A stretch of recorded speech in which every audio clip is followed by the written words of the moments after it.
Hey everybody, it's Matt Robinson. Welcome to another edition of the Writer's Block. Not that you may be noticing, but winter is coming, and this is typically the time of year where people kind of hunker down, get a little more sedentary, and don't take as good care of their health with holiday parties and darker, shorter days and all. That's why I'm really glad to have sports expert and fitness expert Dr. Bruce Cohen. He's written this fabulous book, Excusercise, Inexcusable Excuses for Not Exercising. Really great, practical, actionable tips that you can all work into your daily life to help extend your life and make it happier and healthier. I've known Bruce for a long time. He has a bachelor's in physical therapy and psychology from Rutgers, a master's in clinical exercise physiology from Northeastern, and a PhD in exercise health and sports psychology from Temple. He's consulted with the U.S. Public Health Service. He's been a certified exercise physiologist and strength and conditioning specialist, and he has over 35 years of experience in wellness, fitness, and performance coaching. And quite frankly, as we're both getting a little bit older, we both need to work on getting more exercise into our lives. That's why I'm in love with this book, and that's why it's so great to have you here today. Welcome, Dr. Bruce. Great to see you. Great to see you, Matthew. Thanks for having me. So what first got you interested in fitness and health? Well, there were two things. One, my mother would kind of leave me alone for about 5 minutes when I was a toddler, and I would just take off, down the street, which was a foreshadowing of the ability or the desire to run. Not run away from them, but to run. The other thing that it probably was not was in junior high school, my friends and I went and saw the movie Rocky. And the scene where he eats 4 eggs and guzzles it down and then goes out and work out. So, it was the summer and we were getting ready to go out for cross-country team in the fall, and we decided, well, let's do that. So we got up at 4 in the morning, ate 2 or 3 eggs each raw, went out and ran and puked. And that was when we decided, well, this is not the way to train.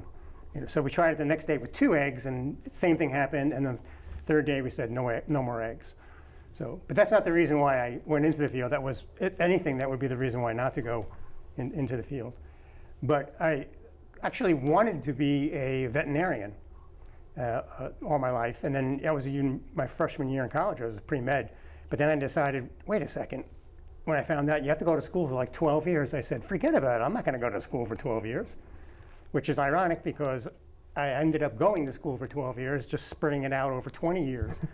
Right. And probably could have been a veterinarian a lot earlier than being involved in exercise science. Well, you're helping a lot of large animals, so you're kind of like that. The consumable animal, yeah, right. Yeah, top of the food chain animal. Wow.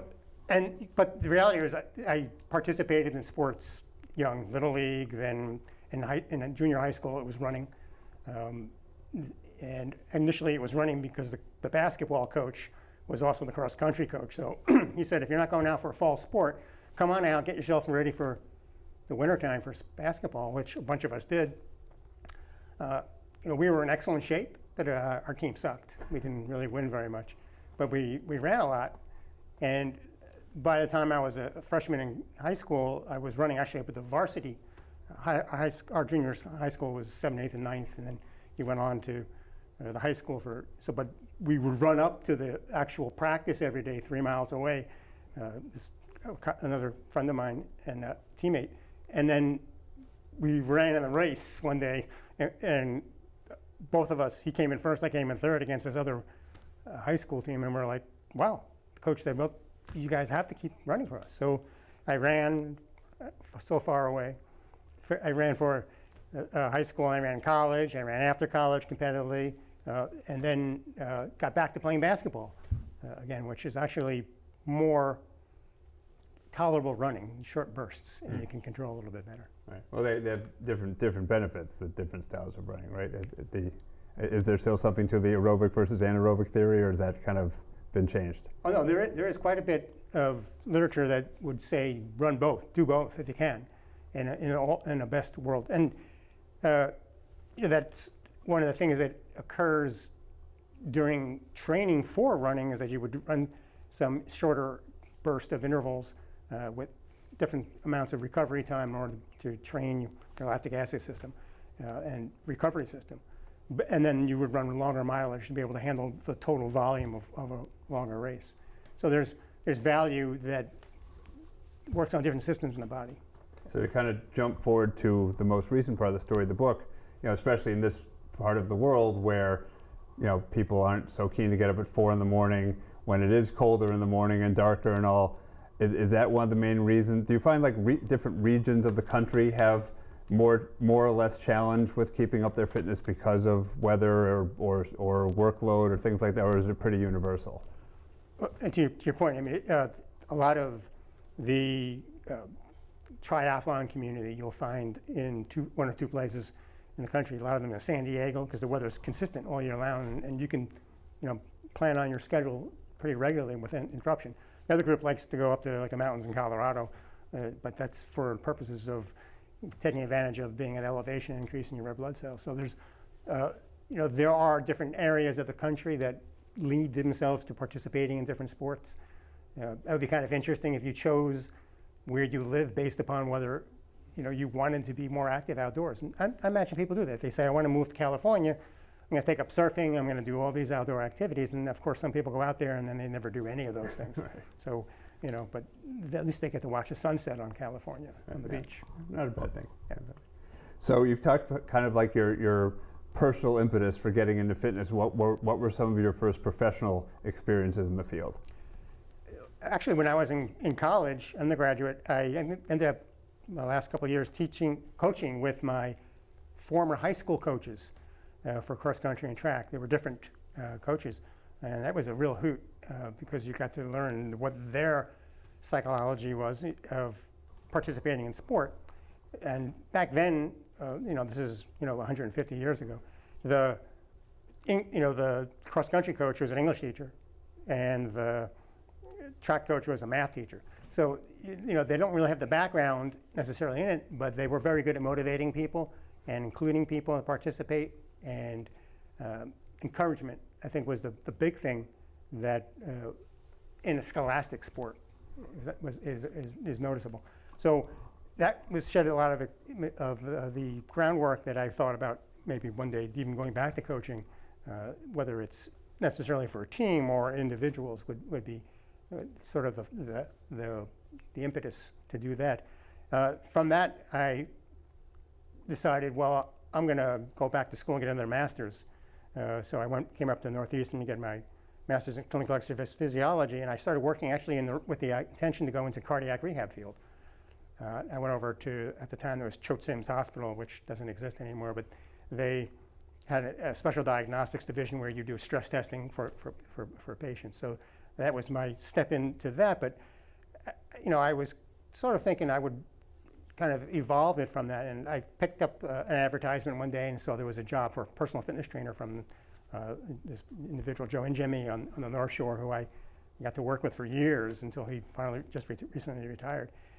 He was looking for somebody to help him start up personal training. Back then was unknown, and so I did that part-time, and at the same time took a full-time job with the Public Health Service Division of Federal Occupational Health, and that job was basically out of Boston, and I was their regional consultant. And what we did there was put wellness fitness programs and health promotion programs for the federal employees in all these different buildings throughout New England, which was very rewarding to do that, and put it on a government shoestring budget was the trick of it all. Well, I mean, as you seem to say in the book, limited resources don't necessarily have to be limiting. That and going back to your point about working with these coaches who are encouraging, sometimes the encouragement is 90% of the battle. That people don't need to know all the science. It's nice to know, maybe it gives them a little more cognitive reason, but just saying you climbed the stairs today instead of taking the elevator, that's a win. And just letting people know that in our everyday lives we are exercising probably more than we think we are, but that we have that the ball is rolling, we just have to keep it rolling. It's interesting how the fitness industry, which is huge, has evolved over the years. People don't do their house chores anymore. They don't do their lawns. They don't wash their cars. All these things that were physical activities that count for being active and burning calories. Instead, they go to the gym or to a structured facility and/or program, which might be good because misery loves company. So this group support is important for some people. whereas other people like the idea of just some time alone. And this, would give them the opportunity to go for a walk in the woods, take their dog, which needs walking anyway, so you might as well go ahead and take the dog out. But you've been part of that industry, so how do people take that, the motivation and the special gifts that can come from being in a gym, going to a place where that is the goal, and bring that home and make it part of their lifestyle? This is the trick of life. So when I think of the industry itself and myself as a trainer or wellness coach, I should just be one spoke in the wheel of your program and plan. And I try to help educate my clients to that you shouldn't be using me as a crutch. Because if you are, it's not going to last very long, because if you're going to see me once a week, twice a week, how many times a week can you see somebody without getting rid of them eventually? But so you need to have other reasons and other motives and other apparatus, so to speak, to allow yourself to continue rolling the wheel forward. So if I'm doing that for somebody in a facility, then they should have something they do at home, in the dark, when it's light out, when it's sunny, in the morning, noon, the afternoon, alone, with family members, with friends, with coworkers. So the more spokes you have in the wheel, the more likely you're going to participate. And I've seen this happen in fitness centers all the time. There are people who used to sit there and wait for their treadmill. It's like, why don't you go over here, John, and use this other piece of equipment? You're like, well, I'm waiting for that treadmill. It's like, you need to have other options available, even in a gym, let alone in the broader spectrum. And it doesn't have to be structured, like we talked about. It could be just, going and washing the car or doing laundry. I turn my house cleaning once a month into a crazy 3.5-hour, 4-level townhouse into, by the time I'm done, I'm sore the next day. It's overtraining for that one day, but it can be a workout. Yeah, I mean, you really don't need any equipment. There's plenty to do either while doing other things, or again, having the gym is nice, having a trainer, but that's really just motivation and the space in place. I think what you're saying is you need to be able to bring those home and just have them be part of your life, even if you were, what would you do on a desert island to stay in shape other than run around the island and throw coconuts? Yeah, look for Wilson. Yeah. So talk about the spoke, though. The wheel, you've been kind of the spoke for a lot of different populations. You've worked with civilians, you've worked with government and federal employees, and you've also worked with the military. What are some of the universalities you found among those different populations, and how have the lessons you've learned from one translated to other groups? Well, interesting enough, when I decided to go back again for my PhD, I left the corporate wellness fitness for the government job, because I was seeing that what was happening for a lot of people is that they, we gave them facilities in the building, we gave them physical fitness testing and programming, and they gave even some of the agencies even gave them matching time off from work to work out, and they weren't sticking to the programs. So I realized it wasn't necessarily the physical stuff. You can look almost do any kind of physical activity and get the calorie burn out of it. But it's the psychosocial preparation for that's missing from everything, whether you're a professional athlete, whether you're in the military, or whether you're a mom and dad. And so I went back to school again to get my doctorate, which was at Temple University with world-renowned sports psychologist Carol Oglesby and Michael Sachs, who I eventually wrote this book with, 20 years in the making. And it was based on my dissertation, which was looking at excusercise as a form of the stages of change theory, but a lot of the stages of change stuff was about smoking cessation and drug addiction, and it was always termination of a behavior. One could argue that you were terminating sedentary lifestyle by continuing, but the goal was to sort of look at what are things like self-efficacy, your ability to believe in what you're doing, perceived barriers, or better known as excuses. What are the things getting in the way of you doing that? And a myriad of reasons, from health to psychosocial. And then also the ability to repeat these or perform these on a regular basis. So the results of my dissertation were that people usually relapse. And so there's this kind of relapse stage. And it happens twice a year. People start up a program January, as we're talking about now, and 6 to 8 weeks later they're gone. And they start up again in the summer, particularly in New England. And then they're gone again, by October.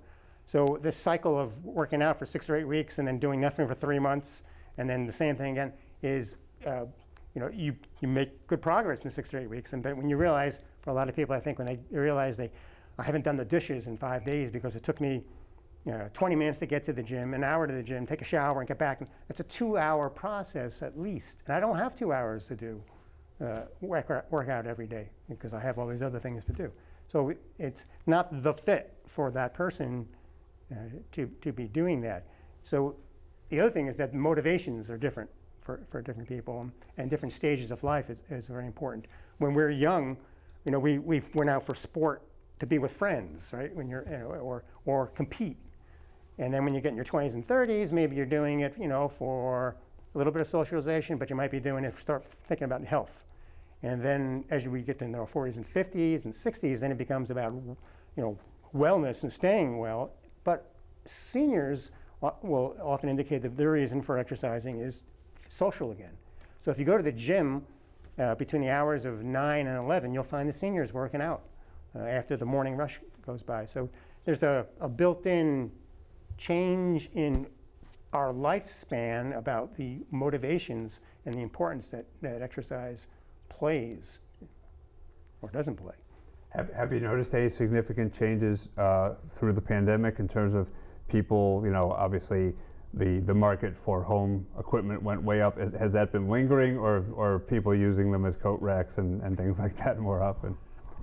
It was a lot of people buying equipment, and then the parks were getting used like crazy. I live in Waltham, and Prospect Hill Park was flooded with people. Like Nicole and I walked there for years up and down, and we didn't see that many people in years, let alone 1 year. It surpassed all of it.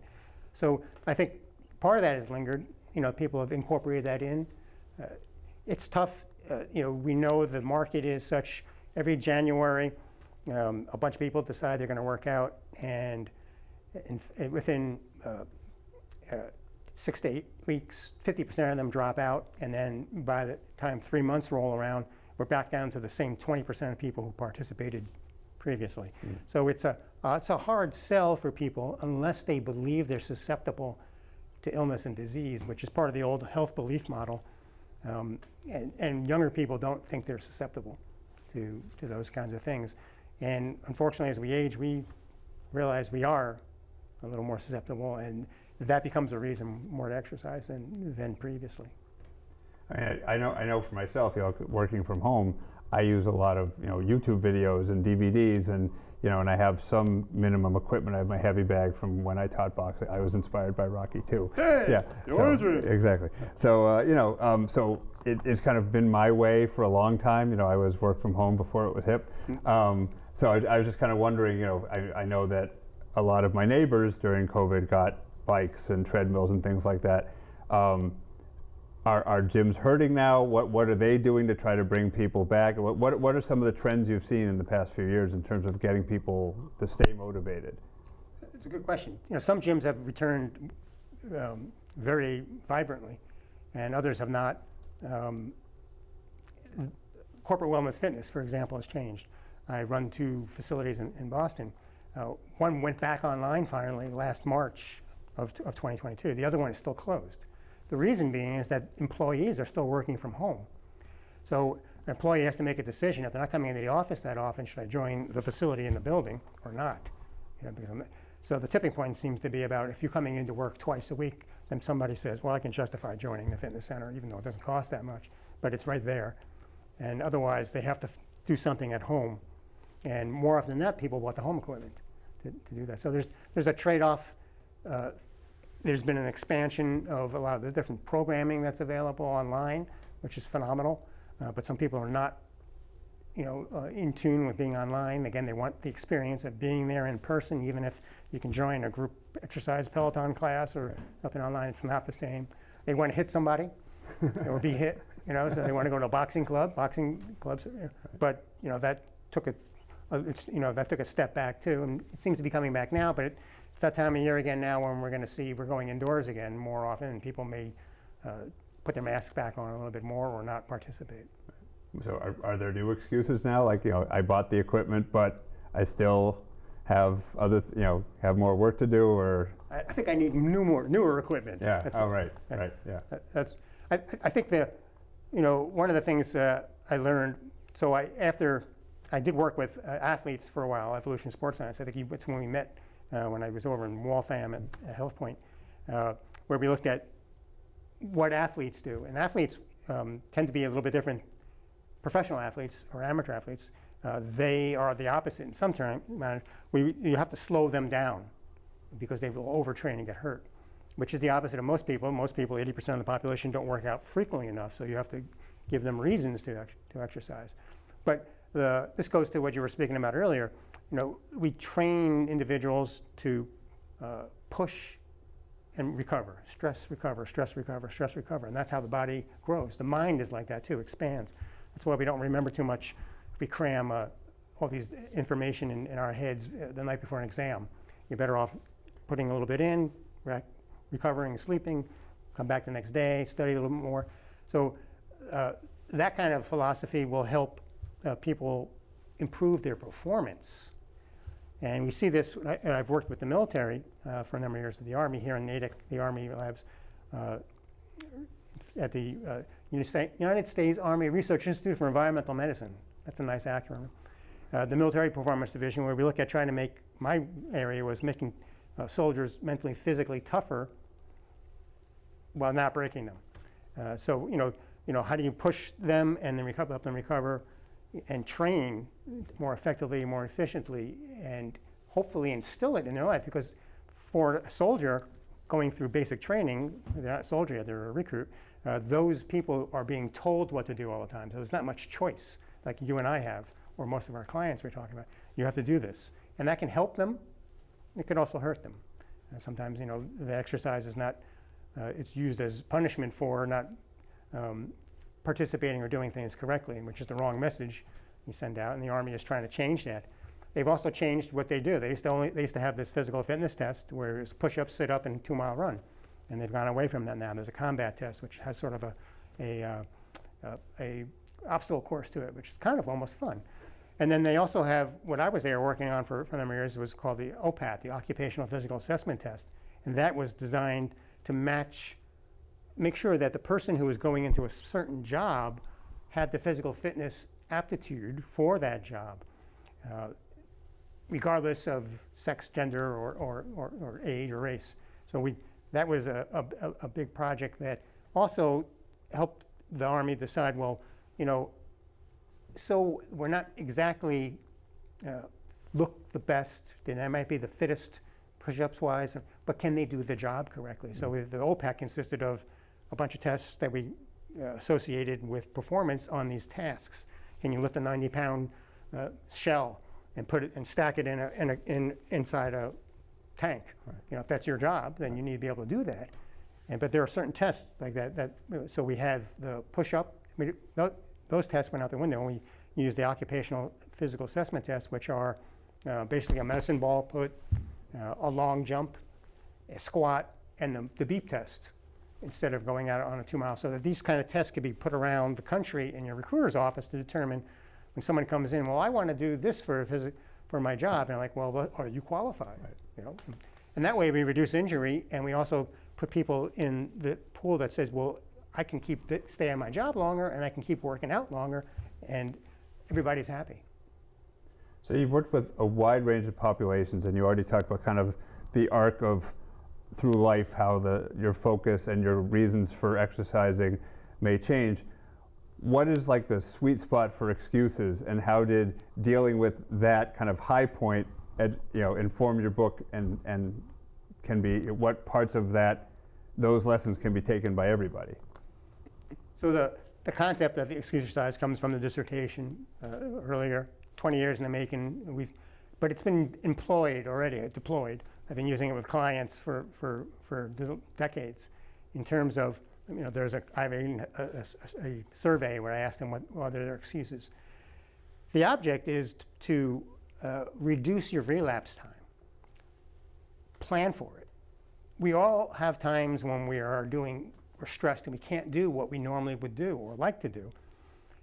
But we need to have something we can do. So the theory behind it is to increase social support, the spokes in the wheel, to increase the motivations, because often people only have one motivation. I want to get in shape for my wedding to fit in that dress. And then what happens when the wedding's over, they have nothing else. You need to have a bunch of reasons to do your exercise. And you should have an exercise calendar that says, I'm going to do, here's my AM possibilities. Every day you should have A, B, C, and D options. A was to get up in the morning and go out for a jog. Well, I couldn't do that. The kids were rambunctious. I had to get them off to school. So that didn't happen. So B would be when I'm at work, maybe to go down to the fitness center and yank the weights around a little bit.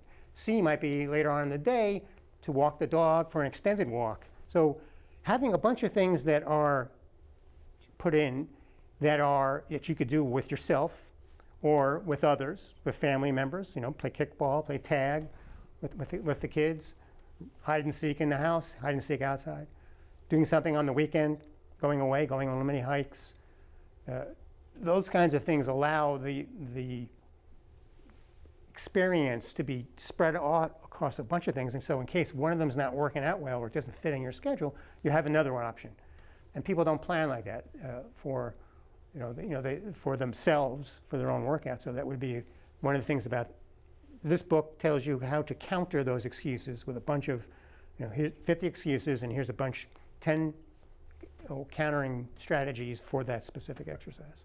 So one thing everyone can certainly do is go pick up a copy of Bruce's book and just find fitness every day. It doesn't matter how dark it is, how light it is, how tired you are. There's always time. It's for your health, it's for yourself, it's for your family, it's for everybody. And I'd like to definitely thank you, Bruce, for coming by. Thank you, Great to see you. This has definitely been worth the work. It's a fabulous book.